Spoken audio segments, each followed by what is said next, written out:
Yeah, they just 2 minutes. We heard it back there. Oh, okay, that's good. Very faint. It said American Airlines flight at an airport with a vending basis.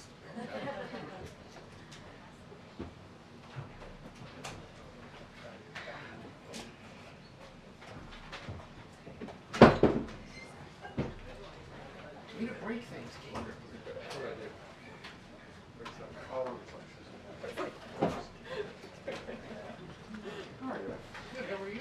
Good, how are you? Dreams. How are you?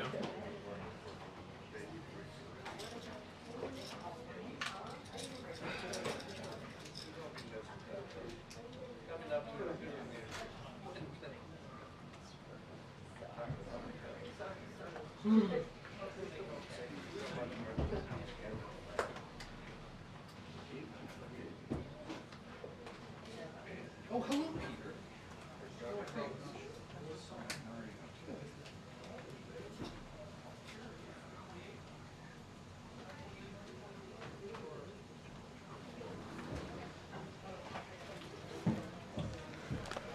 Good afternoon, everyone. Got a couple things at the top and then we'll get going. So today we are grieving the lives lost as a result of deadly tornadoes that ripped through several states across southern plains.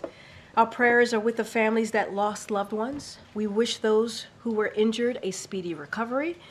These tragic storms come as communities across the South and Midwest are still recovering from severe weather that destroyed homes, businesses, and leveled entire communities earlier this month. As always, we remain grateful for the first responders. As the President's statement indicated, our teams have been directly in touch with state and local officials. The President also spoke directly with Governors Stitt, Huckabee Sanders, Abbott, to offer his condolences for the lives lost and reiterate that the federal government stands ready to support as needed. As we speak, FEMA is conducting damage assessments with their state and local counterparts, and tomorrow the FEMA administrator will travel to Arkansas. As we turn towards recovery, we urge residents in the affected areas to remain vigilant and continue listening to state and local officials. We also want to encourage everyone nationwide to prepare now for potential severe weather in your area. Next, just wanted to lay this out for folks and shout this out. We saw a record number of travelers at airports over Memorial Day weekend. As you all know, President Biden is taking action to improve their travel experience by taking on hidden junk fees. The Biden-Harris administration is mandating that airlines show upfront the price of checked bags, seats, and flight changes or cancellations, which will save consumers $500 million a year. Two airlines, Spirit and Frontier, announced that they are ending change and cancellation fees. Our administration is also requiring airline to provide automatic refunds when flights are canceled or significantly changed. We are proposing that hotels and car rental companies show the full price upfront, banning hidden fees. And we are also lowering the price of gas, including by selling 1 million barrels of gasoline from the Northeast Gasoline Supply Reserve. We know that severe weather yesterday disrupted some flights, which is why the Department of Transportation is keeping pressure on airlines to improve flight operations and help travelers when there are flight delays or cancellation. With that, we have the Admiral here from NSC, who is going to speak to the development in the Middle East. Admiral? Afternoon, everybody. So I just want to, right off the top, talk about these devastating images and reports coming out of Rafah over the weekend following an IDF strike that killed dozens of innocent Palestinians, including children. And you've all seen the images. They're heartbreaking. They're horrific. There should be no innocent life lost here as a result of this conflict. Israel, of course, has a right to go after Hamas. And we understand that this strike did kill 2 senior Hamas terrorists who are directly responsible for attacks against the Israeli people. But As we've also said many times, Israel must take every precaution possible to do more to protect innocent life. As soon as we saw these reports over the weekend about the strike, we reached out to the Israeli Defense Forces at various levels to gather more information, and we've been actively engaged with the IDF and with partners on the ground to learn more about what happened.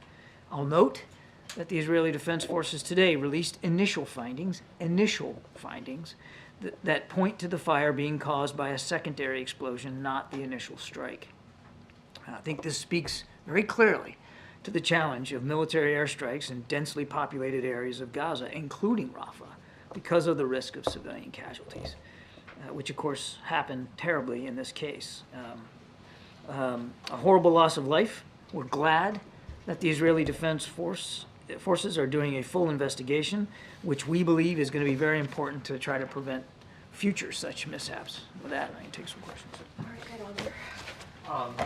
Thanks, Admiral. Can you explain how the strike in Rafah does not cross the lines that the President has set and many of you have repeated, that the operations be targeted and limited? We still don't believe that a major ground operation in Rafah is warranted. We still don't want to see the Israelis, as we say, smash into Rafah with large units over large pieces of territory. We still believe that, and we haven't seen that at this point. But we're going to be watching this, of course, very, very closely. I want to just end this answer by making it very clear that regardless, every single loss of innocent life is tragic, and every single loss of innocent life should be prevented as much as possible. Has the president seen the images? I don't know. I can't speak to what he has absolutely been. He's been kept apprised throughout the weekend on this. So you're saying the tent encampment that was first struck is considered a densely populated area? The whole area of Rafah, Ed, is densely populated. Now, there has been 1 million or so who have evacuated Rafah proper, but it's not like they're going all that far away. The whole area is densely So populated. how does this not violate the red line that the president laid out? As I said, we don't want to see a major ground operation. We haven't seen that at this point. How many more charred corpses does he have to see before the president considers a change in policy? We don't want to see a single more innocent life taken. And I kind of take a little offense at the question. No civilian casualties is the right number of civilian casualties. And this is not something that we've turned a blind eye to, nor has it been something we've ignored or neglected to raise with our Israeli counterparts, including, Ed, this weekend as a result of this particular strike. Now, they're investigating it, so let's let them investigate it and see what they come up with. But the president doesn't have like a personal limit to this? The president has been very clear and very direct about what our expectations are for Israeli operations in Rafah specifically, but in Gaza writ large. We don't support, we won't support a major ground operation in Rafah, and we've, again, been very consistent on that. And the president said that should that occur, then it might make him have to make different decisions in terms of support. We haven't seen that happen at this And why point. not have him come out and say that himself? The president has been speaking to leaders throughout the region on a regular basis. He has been addressing you guys in various fora. You've got plenty of opportunities to talk to the president, including, I might add, in a press conference last week. You've said now that you don't think a major ground invasion is happening in Rafah right now, but as you note, this is a densely populated area. It all is. I understand that this might be a secondary explosion. The Israelis are describing it as a tragic mishap, but isn't this exactly the kind of incident that you have been concerned about this whole time? As I said in my opening statement, this exactly does speak to the challenge of military operations in a densely populated area. A challenge, I would add, Mary, that we have been sharing and our perspectives on with the Israelis from our own lessons learned in places like Iraq and Afghanistan. This incident speaks exactly to that challenge. And despite the loss of life here, do you still believe that this strike was precise and proportional? There's an investigation. I think we're going to let the Israelis do their work. I don't think you can expect me to speak to the details of a specific strike by Israeli military forces when we had nothing to do with that. And just one more, you've called the strike devastating, the images heartbreaking, but you've stopped short of outright condemning this strike. Can you explain why? We have been, I think, very strident in our condemnations about the deaths of innocent civilians. These deaths are not excused from that. But we have to understand what happened here. There's going to be an investigation. They've already said it was a tragic mistake. They're looking into it. They have been able to investigate themselves and hold people accountable in the past. We'll see what they do here. Yeah, thank you. I want to be clear, after this weekend strike, is it our assumption that nothing about U.S. policy has changed or is changing in regards to... As a result of this strike on Sunday, I have no policy changes to speak to. It just happened. The Israelis are going to investigate it. We're going to be taking great interest in what they find in that investigation, and we'll see where it goes from there. I also want to ask, we saw a good amount of international condemnation after this strike, whether it was from President Macron of France, others in Europe. We have not yet heard from the president publicly at all about this strike. Why is that? Well, again, I think I've answered this question with Ed. You've heard the president on numerous occasions in just the last few days about what's going on in the Middle East and in other places around the world, and you'll hear from him again. I'm absolutely confident of that. One last question. Is there any concern that the United States itself is being isolated internationally as we continue to support the operation and you're seeing European allies? One of the things that we've talked about with the Israelis about the manner in which some of these operations are being conducted, is the real danger that Israel itself could become further isolated from the international community, just by dint of the manner in which they are conducting operations. So this is of concern, clearly, because it's not in Israel's best interest, and it's not in our best interest for Israel to become increasingly isolated on the world stage. As a matter of fact, one of the things the president came into office wanting to do, and actually we had made some progress before the 7th of October, was working towards a more integrated Israel into the region. So it's in our national security interest to make sure that that doesn't happen. The president doesn't make decisions, and he doesn't execute on policy based on public opinion polling or on popularity contests. He bases his decisions on our own national security interests, what's at stake for our safety and security here at home and abroad, and what's in the best interests of our allies and partners. Sometimes what's in the best interest of your alliance and your partnership is to be candid, forthright, even tough with your friend, which we have been able to do with Israel. So I just want to be clear on that. We spoke about Israel's isolationism there. I just want to make clear, are you concerned at all, or is the administration concerned at all about the United States being out of step or isolated? I thought I got to that in the last part of my soliloquy. No, I did. I did! Well, I'm sorry, I did not catch that. You didn't get it. Okay, so I'm going to try it again, and we'll see. Maybe take two will be better. The president's not making decisions based on popularity or public opinion polls here around the world. He's making decisions about our national security based on those interests and what meets those interests. And it certainly doesn't meet our interest, and it doesn't meet our Israeli partners' interest for them to become further isolated. But he's not making decisions based on that being a worry. He's making decisions based on what's in the best interest of the American people and our safety and security abroad. Thank you so much. So last week from this podium, Jake Sullivan was asked about the Rafah operation, and he said, and I quote him, "What we're going to be looking at is whether there is a lot of deaths and destruction from this operation." So if what happened this weekend doesn't qualify as a lot of deaths and destruction, how would you describe it, and how would you quantify what a lot of deaths and destruction in Rafah is? We don't. There's not like a measuring stick here or a quota. As we've said many times, the right number of civilian casualties is 0. We won't see any. Now we've seen more than about a dozen or so that we know of, at least from this strike alone. That's horrific. That's terrible. We don't want to see that. The answer should be 0. The Israelis have said this was a tragic mistake. They're going to investigate that. We're going to let them do that. But we've also said, and this is the other part of what Jake said, is that we don't want to see a major ground operation in Rafah that would really make it hard for the Israelis to go after Hamas without causing extensive damage and potentially a large number of deaths. We have not seen them do that at this point, but we're watching it very closely.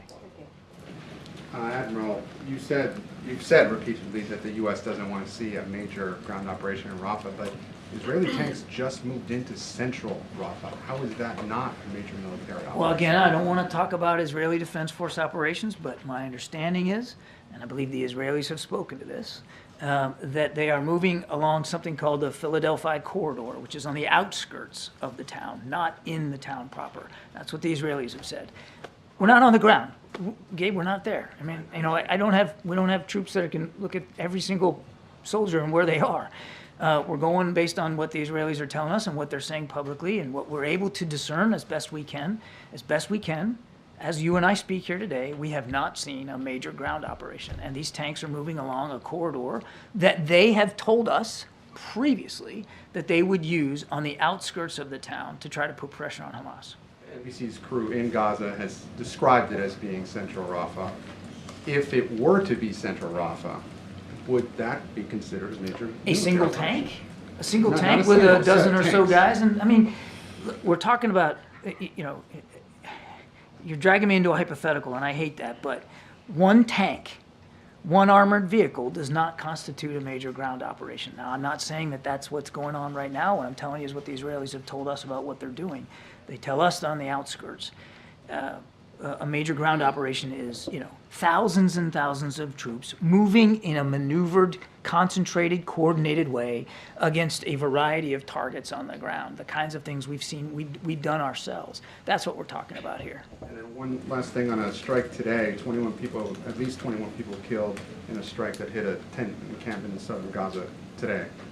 What's the U.S. response to that? We can't verify those reports. The Israelis are saying publicly that there was no such strike, so I'd point you to them. I can't speak to it.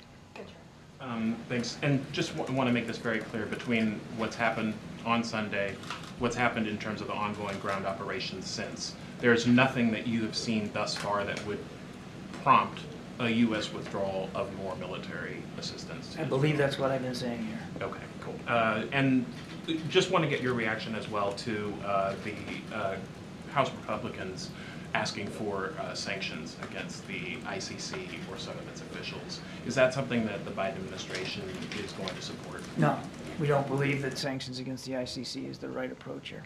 No. I mean, look, we obviously don't believe the ICC has jurisdiction.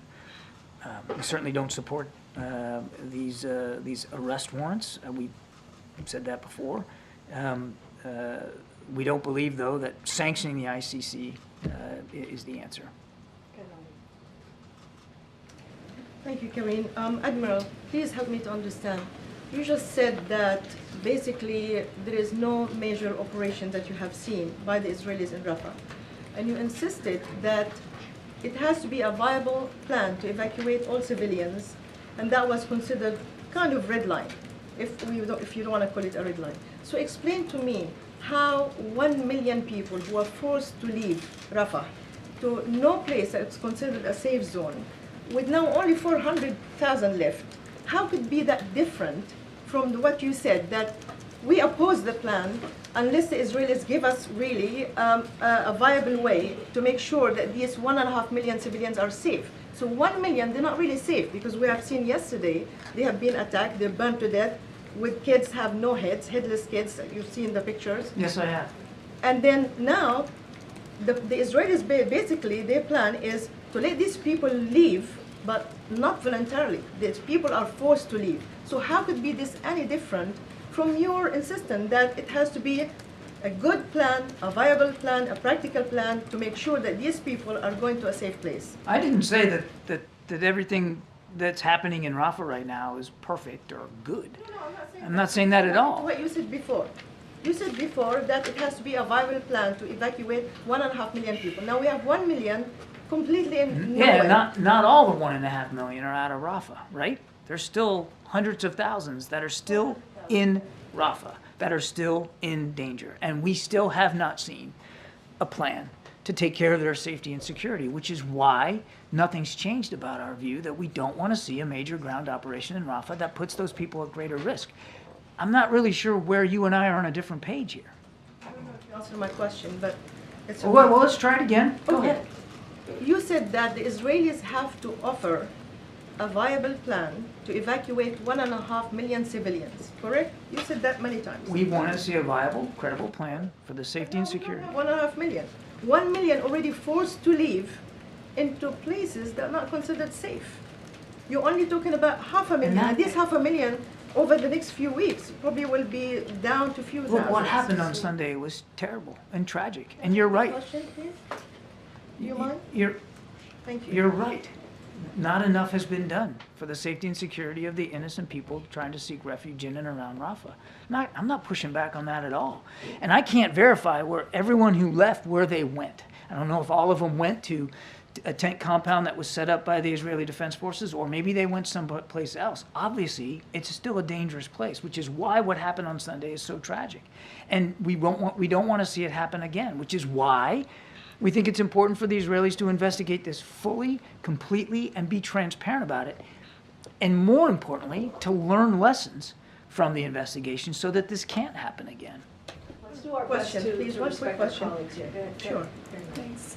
So just to clarify, how can the... No, go ahead, Nadia. Thank you. And then I'll... and then Just we'll one go quick after. question. Thanks. The European Union are considering imposing sanction on Israel if it does not oblige by the ICJ order to stop the attack on Rafah. Is this something that you disagree, agree with?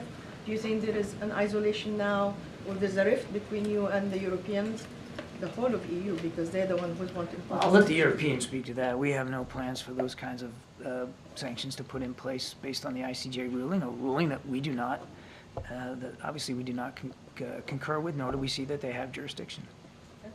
Thanks. So how can the administration not want to see a major ground operation, but not have a measuring stick, you know, your words, to actually measure what is... The question was how many deaths? It wasn't a measuring stick about what a major ground operation was. The specific question was, well, how many deaths is too many? As I said, 1 is too many. We don't want to see any more. But what Jake was trying to do when he came up here to explain to you what a major ground operation entails. Lots of units of tens of thousands of troops or thousands of troops moving in a coordinated set of maneuvers against a wide variety of targets on the ground in a massive way. That's a major ground operation. Pretty simple. I mean, it's not hard to discern that. I think it's very obvious what that is, and we have not seen them move in that way. What happened Sunday, tragic, very tragic. It was an airstrike. It wasn't the first airstrike that they had conducted in Rafah in recent days or weeks, not at all. But this one had tragic results, no question about that. Nobody was asking me about red lines a week or so ago when there were other airstrikes in Rafah that didn't cause civilian casualties. This is an airstrike. It's not a major ground operation. It's different. Now, again, we're not taking anything at face value either. We're not on the ground. So we're going to watch this really closely, and we are, as we were since Sunday, staying in touch with our IDF counterparts to make sure we can get the answers to the questions that we have, which are not unlike the ones you have. I wanted to circle back to the President's comments to Aaron Burnett earlier this month. I know you're saying major ground operation, but he didn't say major ground operation. When he was asked to clarify what his red lines were for withholding any sort of, or any U.S. weapons, he said Israel had not yet moved into population centers in Rafah. Yeah. Does the U.S. currently not consider the strike on Sunday to have hit in a population center? And how do you define a population center? The President wasn't moving the stick anywhere. He was talking about major ground operations in Rafah proper, which is what we've been saying all along. And when he was referring to population centers, that's exactly what he was referring to. As I said in my opening statement, what happened on Sunday shows just how difficult military operations are in a densely populated area. And yes, of course, Rafah is a densely populated area. I guess there's still... I mean, you have the President saying that he doesn't want, Israel to target any population center. We are seeing, I know you said tanks are moving along the corridor, but we are seeing tanks in Rafah.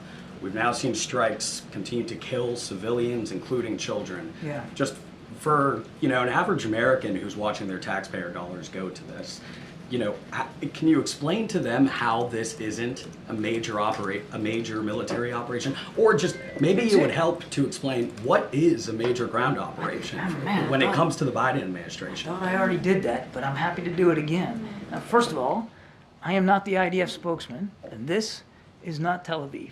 This is the White House press briefing room.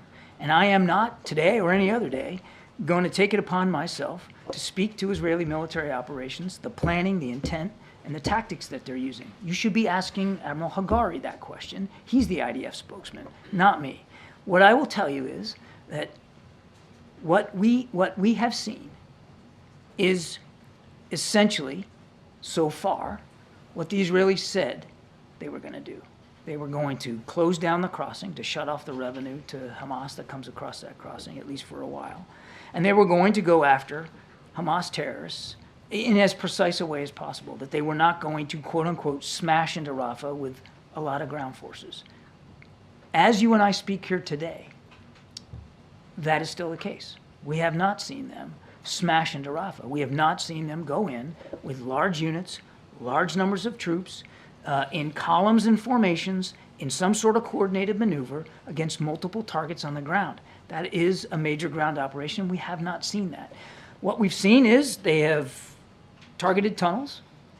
They have definitely done airstrikes. This one with tragic results, but not all of them with tragic results.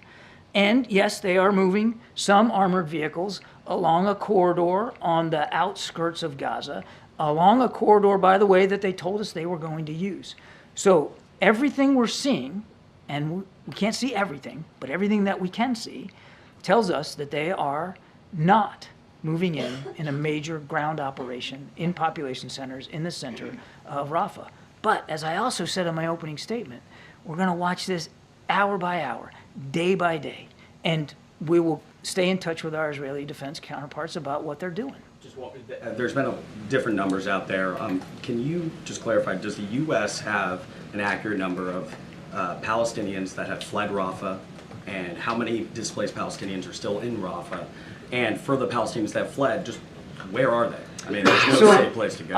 Let me go back and we'll get you some better numbers, the best I can. Most of the numbers that we're getting, though, again, we're not on the ground counting noses. So we have to rely on other sources, whether it's international organizations or the IDF. Roughly speaking, more than 1 million of the 1.5 million people that were seeking refuge, we estimate more than 1 million, have fled Rafah. Now again, to Nadi's question, where'd they go? I can't tell you every tent compound they went to and who's running that. I just can't do it. But there are several 100,000 that we still believe are in Rafah. However, I will take the question and we'll see if we can get a better sense of the numbers for you. Thanks, John. I just wanted to clarify an earlier answer where you were asked by someone in the front row about condemnation of what happened in Rafah. And my transcription of what you said is, we have been, I think, very strident in our condemnation about the deaths of innocent civilians. These deaths are not excluded from that. So you do condemn what happened in Rafah? We certainly condemn the loss of life here, but there is an investigation going on, and we want to make sure that the Israelis have a chance to do that in a fair, transparent, credible way. Look, I know what you want me to say. I get it. There should be no civilians killed. I'm not going to stand up here and make an excuse for any single individual civilian being killed. There's no excuse for it. It should not happen.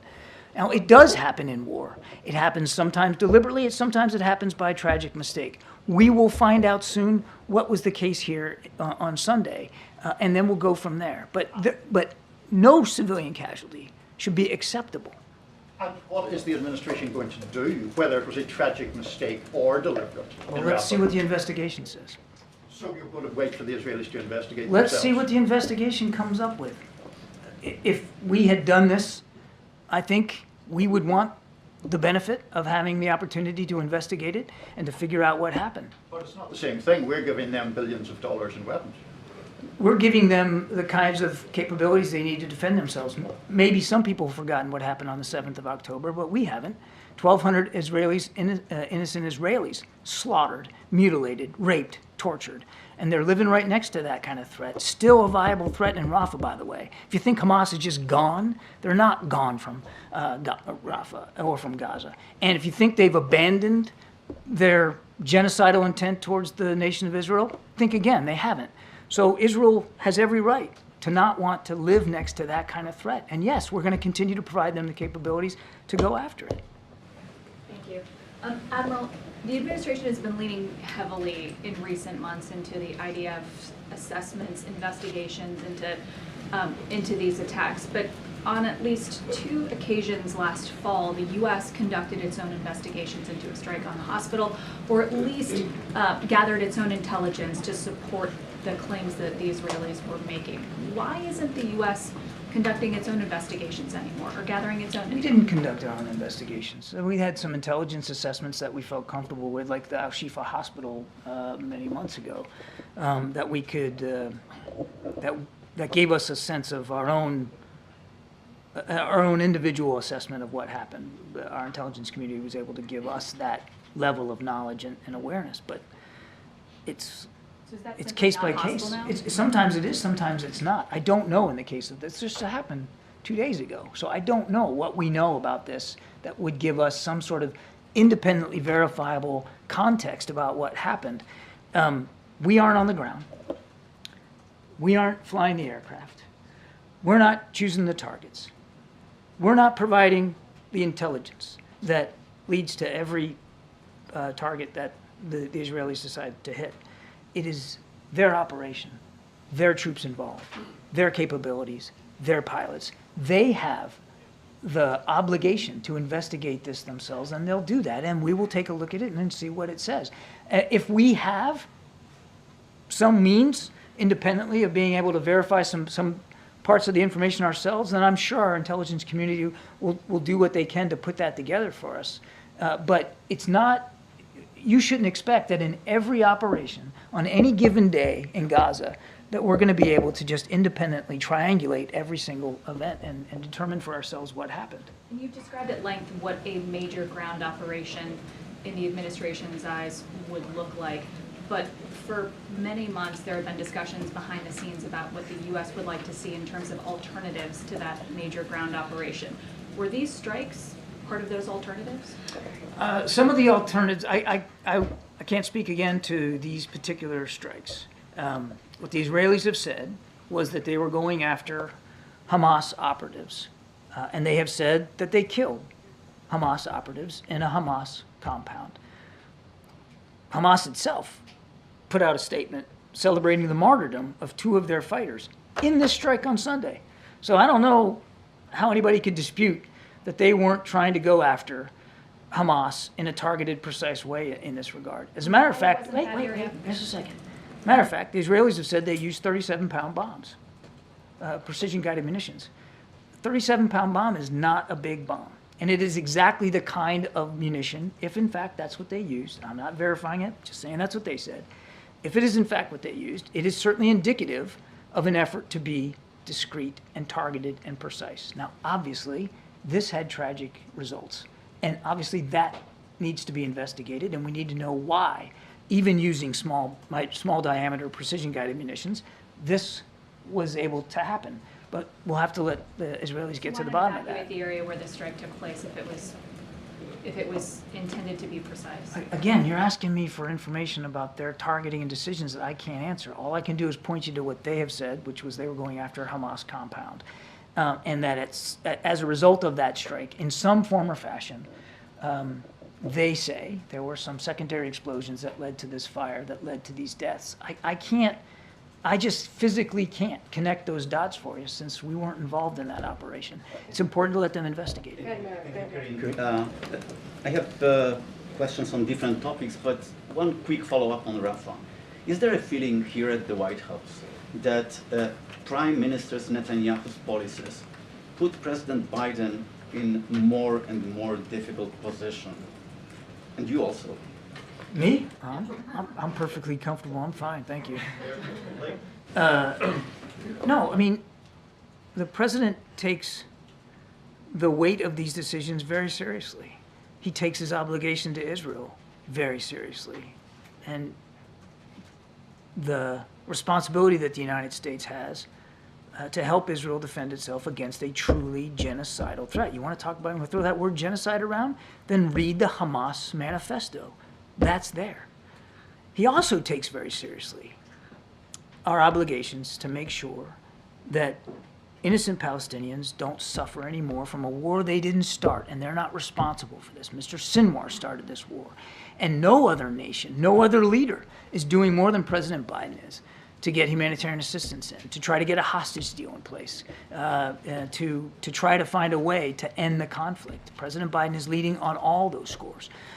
So these are tough decisions. It's a tough issue, and he's doing the best he can to act and lead according to his principles. On a different topic, a question about suspected Russian sabotage operations in Europe, including arsons. Just yesterday, in response to those activities, Poland restricted movements of Russian diplomats in Poland.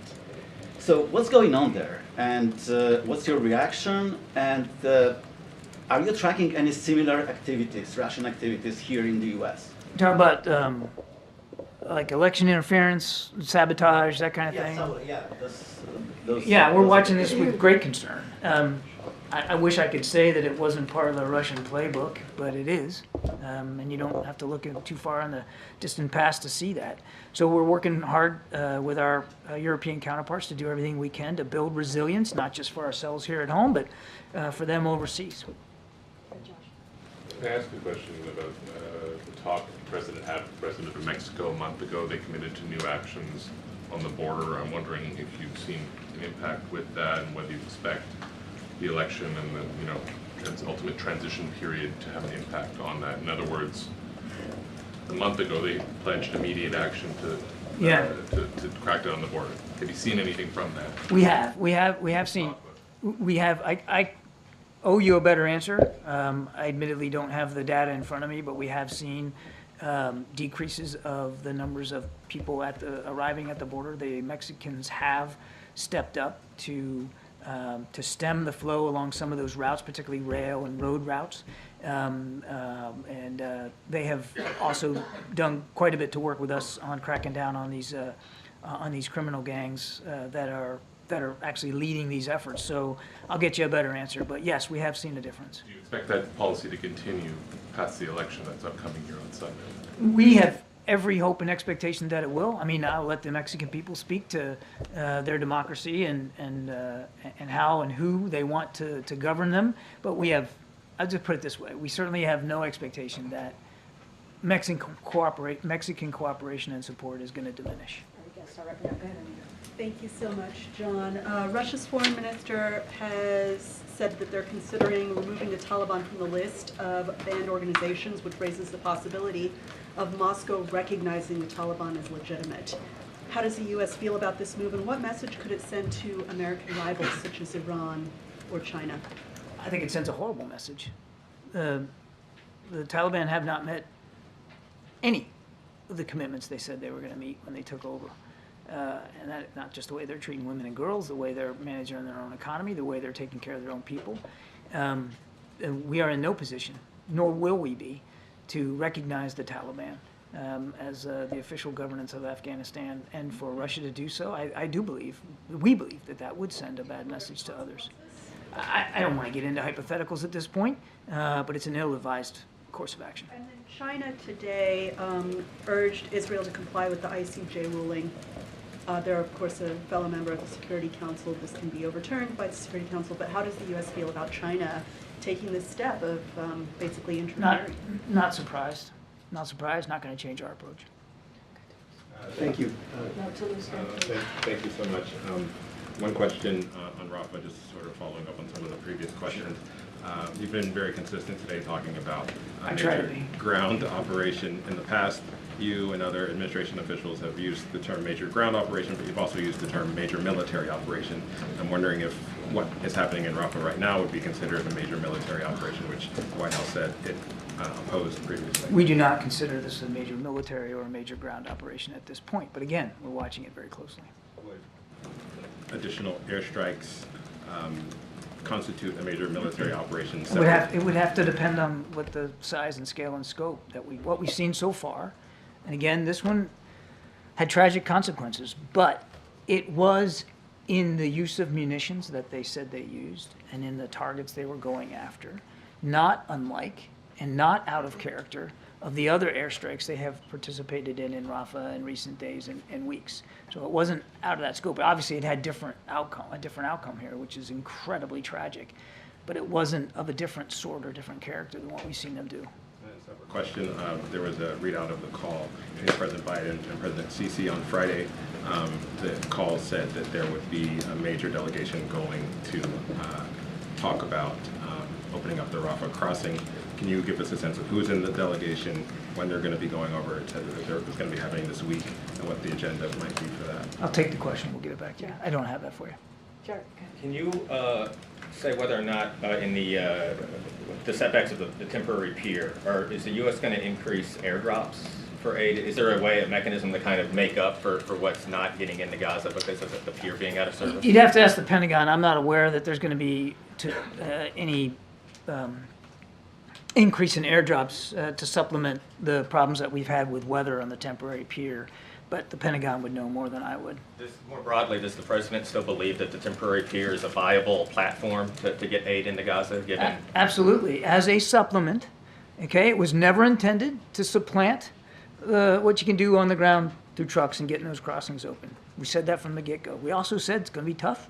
It's been tough. Weather plays a role. I mean, Mother Nature has a say here, and the Eastern Med, even in the summertime, can be a pretty rough place, and that's what's happening right now. But can it be a force multiplier? Can it add to? Absolutely, and I think they've so far gotten more than 1,000 metric tons in just off the temporary pier alone, which, you know what, considering the weather, considering the complexity of doing it that way, the multi-node stop you have to do to move from ship to pier to truck to ground, I mean, considering all that, that's still an impressive record so far. Okay, maybe stay in the back. Go ahead. You, sir, go ahead. Thank you.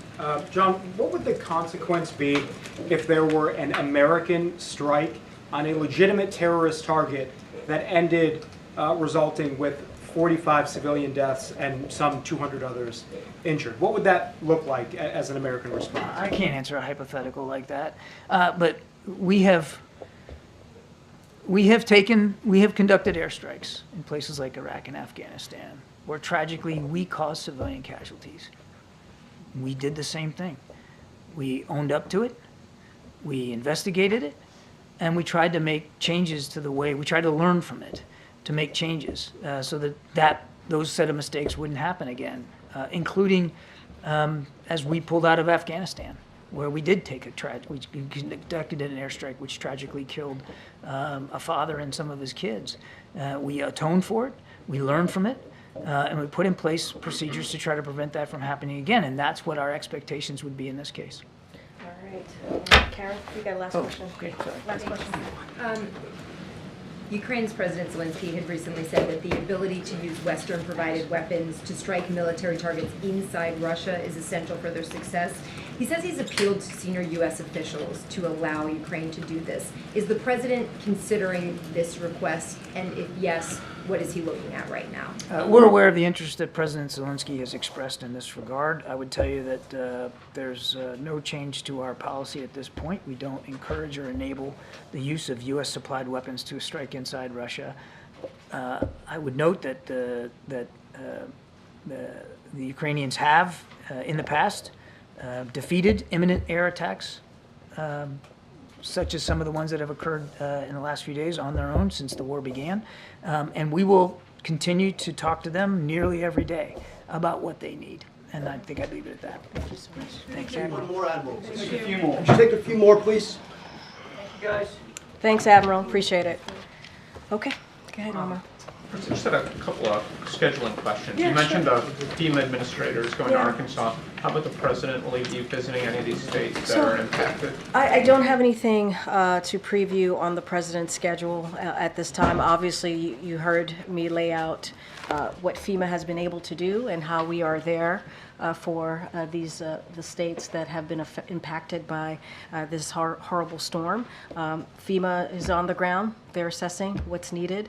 The president called the governors just yesterday. We read that out. And obviously, we are here to assist on the federal government side and are ready to help. And I think it's important that the FEMA administrator will be on the ground in Arkansas. I don't have anything on the president's schedule to share. And if the former president's trial is coming to an end and there should be a verdict maybe in a matter of days, will the president be commenting, delivering any sort of remarks on the verdict? I'm going to be super mindful here, as I always am, when it comes to especially this it's an ongoing case, and also, as you all know, obviously the former president is a presidential candidate. I'm just not going to comment on that. I'm not going to speak to an ongoing case and to someone who is a candidate for 2024. And then finally, just on the ICC, mentioned that John had said that the president would not support sanctions. Has there been a change of heart in the administration? Because Secretary Blinken said last week at a hearing that he was committed to taking action against the profoundly wrong-headed decision. So yeah, look, I was aware of, I watched obviously the Secretary's hearing. I think, look, as it relates to legislation, as it relates to specific sanctioning, that particular question, this is not something that the administration is going to support.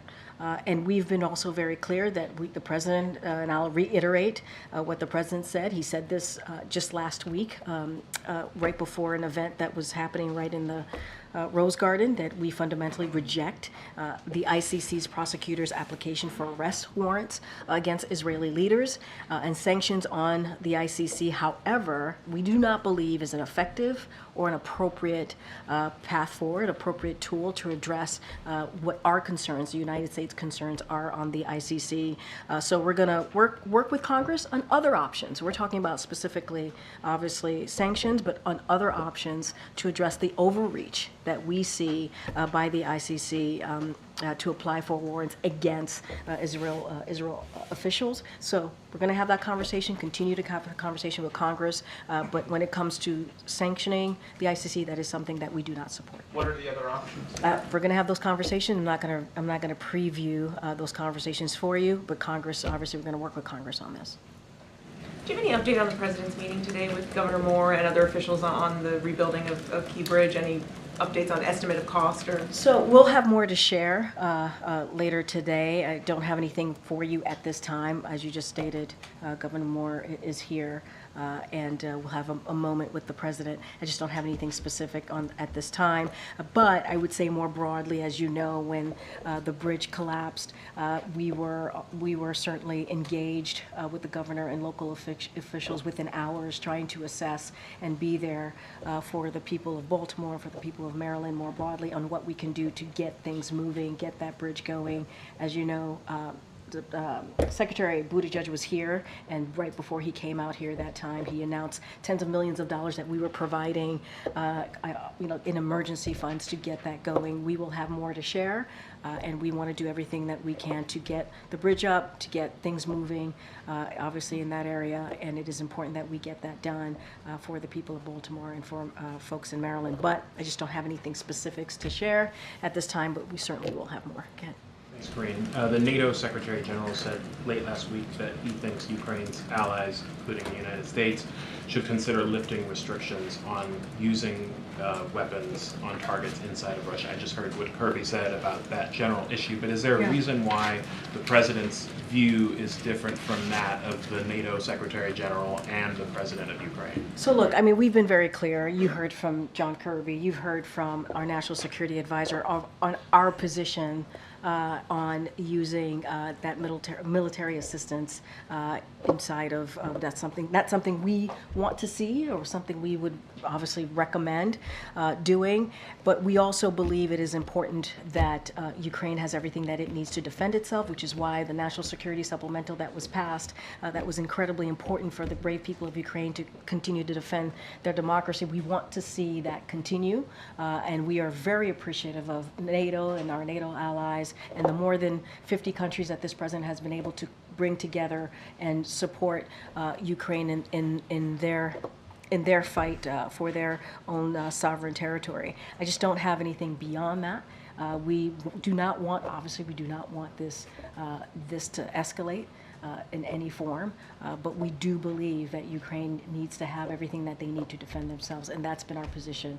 I don't have anything to share beyond what you've heard from this podium. And one more, President Zelensky said today that if President Biden misses this peace summit that's being organized in Switzerland, it would be like a standing ovation for Russian President Vladimir Putin. I know you haven't announced anything there. Is the president going to that, and does he agree with Zelensky's assessment of what his absence would mean? So just a couple of things I would say there, and you know this, we have actively participated in each of the previous Ukraine peace summit. That is something that the U.S. government has been obviously engaged, and we will continue to be represented in the summit, including the upcoming one.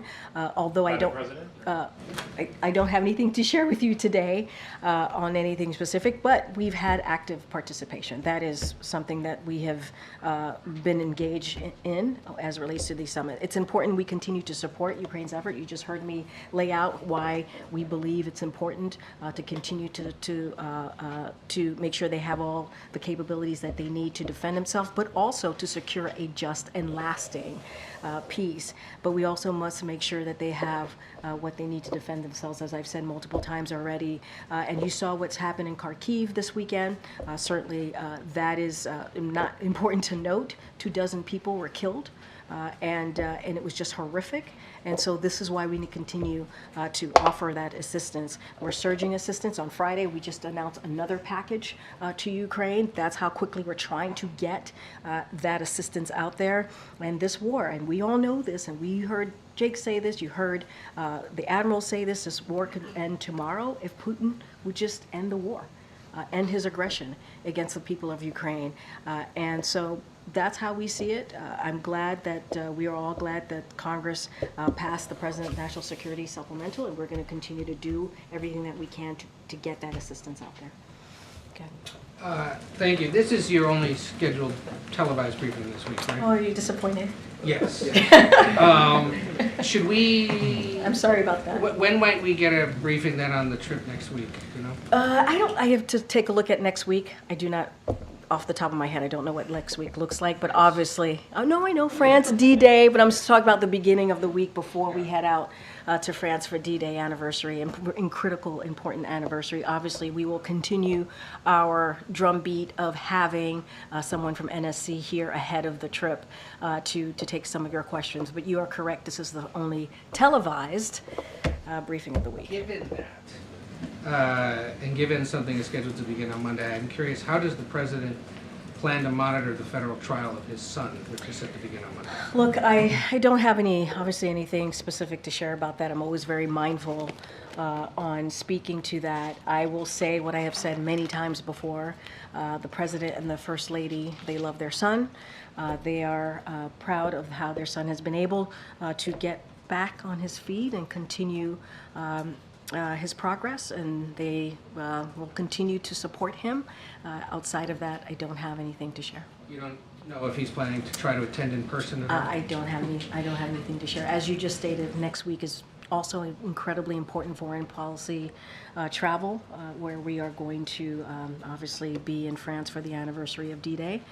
So the president looks forward to doing that, to being in France. Obviously, the First Lady will be going as well, as there's a state dinner component, as you know, in France. But I just don't have anything to share beyond what I'm just laying out for you right now. Okay. As Ed mentioned, there's quite a bit of travel scheduled for the remainder of the week. Is there a plan in place for aides to update the president on the outcome of his predecessor's criminal trial?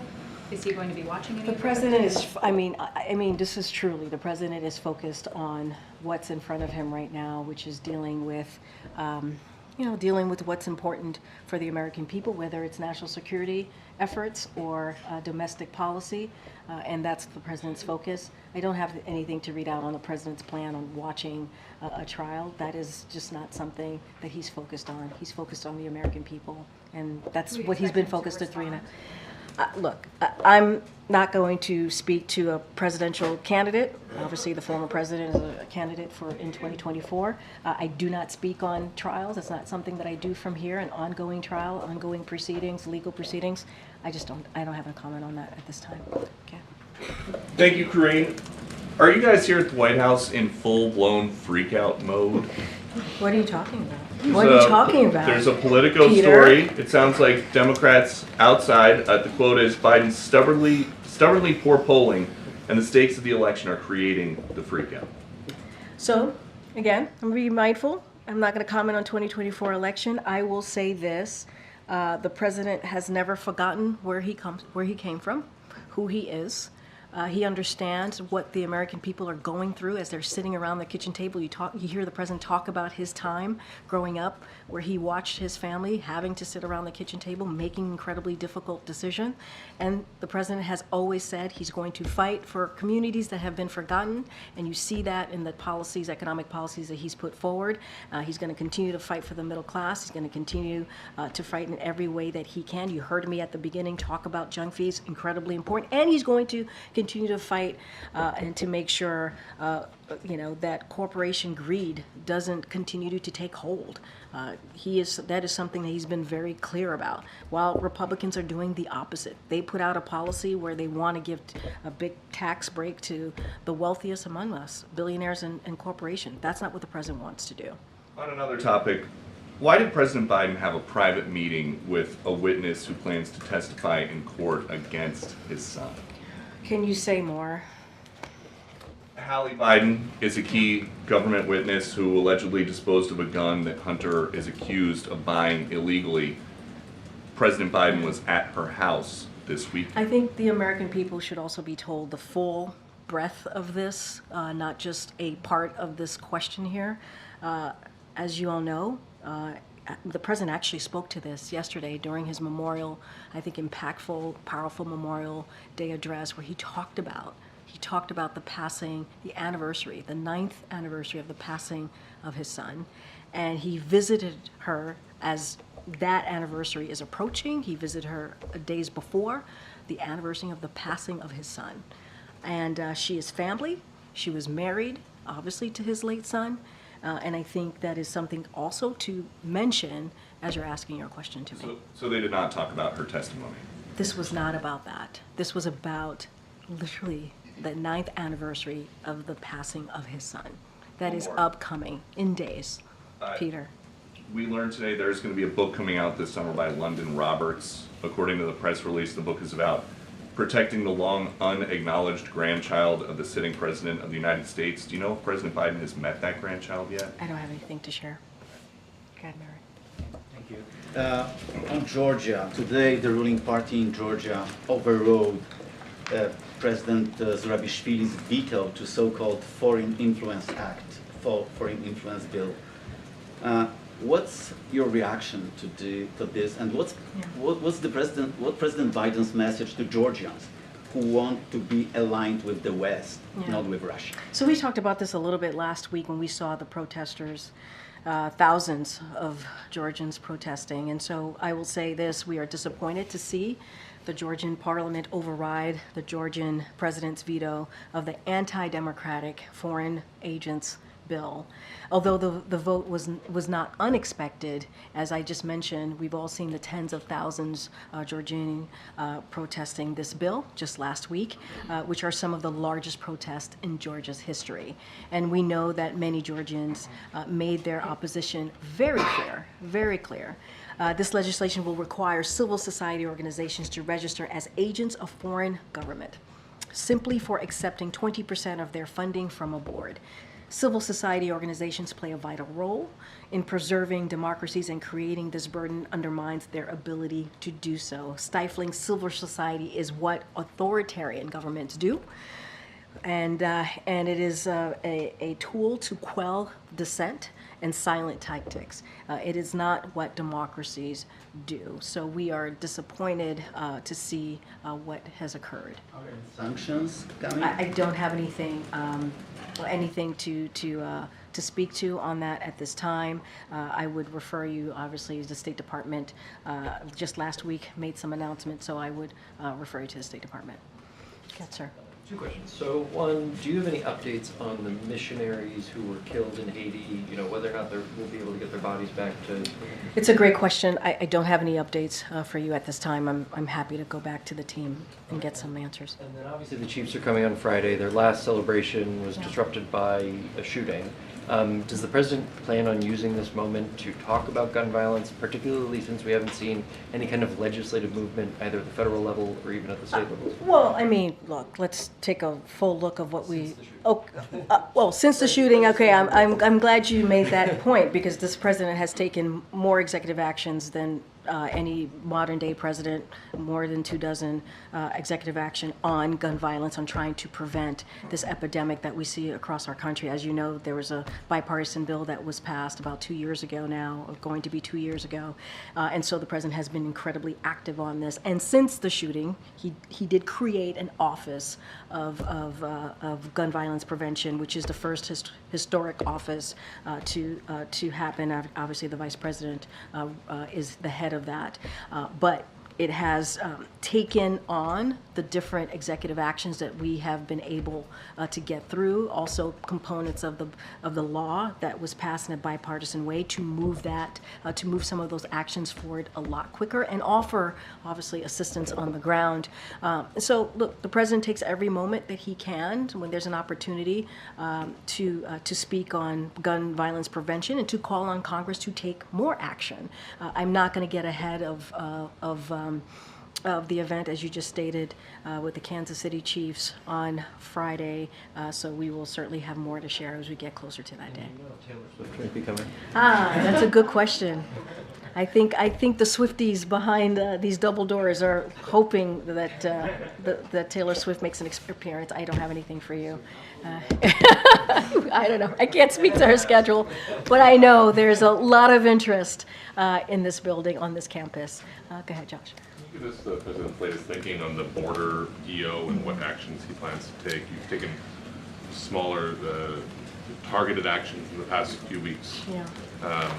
How's it looking?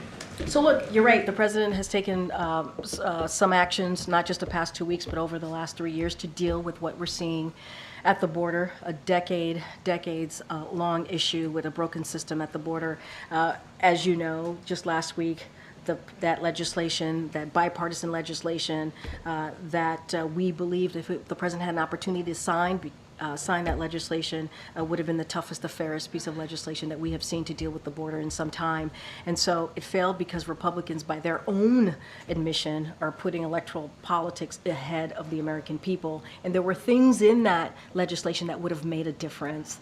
And so it is unfortunate that happened. And you saw from the president's statement, congressional Republicans do not care about securing the border or fixing America's broken immigration system. If they did, they would have voted for the toughest border enforcement in history. That comes directly from the president in a statement. We will continue, to your question, we'll continue to evaluate all options at hand and looking at what we can do within our authorities, within the president's authorities. Don't have anything to announce at this time, but it is unfortunate that Republicans who came to the table, who wanted to work out and deal with an issue, a challenging issue, the border, they voted against their own policies, their own interests, and put electoral politics first, and that is unfortunate. Are you of the mind, though, that an EO, like one sort of big We're going to look move at is the option, or a more piecemeal? like we continue to do, and we have done, and you just mentioned just recently we've taken some actions. We are going to look at all of our options and try to figure out what is the right thing to do on behalf of the American people. That is something that the president has been consistent on and will continue to do. Go ahead, Jared. Thanks, Karine. A recent Bloomberg Morning Consult poll found an increased number of Americans in battleground states trust the vice president to fulfill the duties of the presidency. I know you can't comment on election-related topics, but this poll does suggest that the VP's travels to battleground states have been resonating with Americans. Given that increased trust in her leadership, what is the White House's view of the Vice President's travels to battleground states, particularly her economic opportunity tour, where she's been selling the administration's policies to Black and brown communities in particular? Does the White House believe that they have been effective on the ground? So I'm just going to be really mindful, as you just stated in your question to me, you're talking about battleground states. Obviously, That's part of a 2024 election. I'm not going to speak to that. What I will say more broadly, and you hear us say this many times, you've heard the president say this many times, he sees the vice president as a partner. And he feels that she's been effective in the work that she has done as a team. This is the Biden-Harris administration, and she is out there speaking directly to the American people. And we know when we leave here, we leave the bubble of Washington, D.C., it matters. When we go directly to the American people, it matters. When we share with them what we have done these last 3.5 years, our accomplishments, or listen to them or hear how they're feeling about the economy, how they're feeling about their health care, it matters. It resonates. And that's why the president himself enjoys being out there and talking directly to the American people. She's a partner. He believes she's effective. He believes that when he talks about policy, when he gets things done on the American people, he's doing that in partnership with the vice president. As it relates to how voters are feeling, battleground states, I just can't speak to that from here, and I know you understand that. Legal experts say that the Supreme Court's ruling last week that blocked a second black majority district in South Carolina can make it harder to prove claims of racial gerrymandering. It will have long-lasting implications for black voters. While the president in his statement last week reacting to this ruling called for the passing of the John Lewis Act and the Freedom to Vote Act, given the makeup of this court and other controversial rulings that this president has condemned, does the president have faith in this court? Does he have faith in the court? And would he consider publicly supporting what some Democrats are calling for, which is reform of the Supreme Court, whether that be expansion of membership or term limits? So look, I don't have any announcement to make at this time on your question about reform, but I think I made this announcement last week about what the president has worked very hard to do in partnership with the Senate is making sure that we nominate extraordinarily qualified men and women and who are dedicated to the Constitution and who represent, right? We're talking about representation of the diversity of this country, the diversity of America, and that's a commitment that he's made. And just last week, we were able to announce the 200th judicial confirmation, and I was able to do that, and that's because the president and his work and what he has been able to do, again, with partnership with the Senate. It was monumental news, a monumental moment, and that is for the rule of law, for the American people. We're talking about over 60% are women and over 60% are people of color. And so we have more work to do, and we'll remain very steadfast on getting that work done. But as far as court reform, making any announcement, I just don't have anything for you. Go ahead. I know I have to wrap up. Thank you. The New York Times reported over the last few weeks that two different flags associated with the January 6th attacks on the Capitol flew outside Justice Alito's home, two different homes. Does the president believe that Justice Alito should recuse himself from any cases related to January 6th or otherwise take any ethical actions related to this reporting? So look, as it relates to any ethical actions, that's for the courts they have to deal with that. And so any recusals, that's subject to the Supreme Court. That is something for them to decide. And as it relates to any investigations, that's something for Congress to decide. And so that is something that they need to focus on. We have said, and I have said from here, and this is something that the president believes when it comes to the American flag, it should be held and be treated sacred, in a sacred way. We just honored veterans who obviously lost their lives. Memorial Day was just yesterday. And so we need to properly respect and honor those brave men and women who have defended our country for generations. And so it should be, American flag it should be held sacred. And that is our view. Anything else, obviously, that is for the court or Congress to decide. I have to go, guys. Thanks, everybody.